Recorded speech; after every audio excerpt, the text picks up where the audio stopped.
Rasa iba karena kasihan terkadang dimanfaatkan seseorang untuk mengambil keuntungan. Seperti yang dilakukan seorang pria tua ini yang menjadi pengemis dengan berpura-pura cacat. Dilansir dari unggahan akun Instagram @faktakamera pada Kamis 28 April 2022, aksi pria tua tersebut terekam ponsel pengendara mobil. Diketahui, aksi pria tersebut berlokasi di Kradenan Gang 8 Pekalongan, Jawa Tengah. Tampak dalam rekaman, awalnya pria itu terlihat berjalan normal sembari membawa tongkat di sebuah gang. Pria itu pun berjalan santai hendak menuju rumah warga. Ia pun terlihat memperhatikan daerah sekitar sebelum melancarkan aksinya. Setelah dirasa aman, ia lantas melancarkan aksinya pengemis dengan berpura-pura cacat memakai tongkat yang telah ia bawa untuk berjalan. Setelah sampai di salah satu rumah warga, pria itu langsung memulai aksinya dengan berlagak seperti pengemis yang tak bisa berjalan.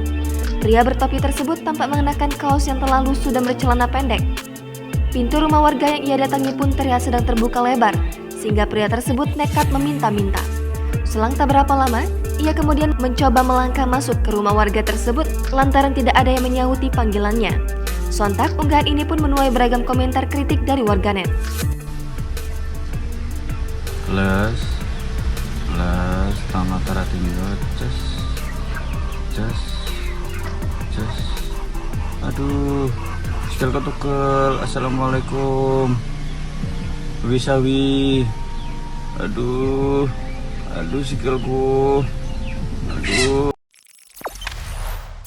Jangan lupa subscribe, share, komen, dan like ya.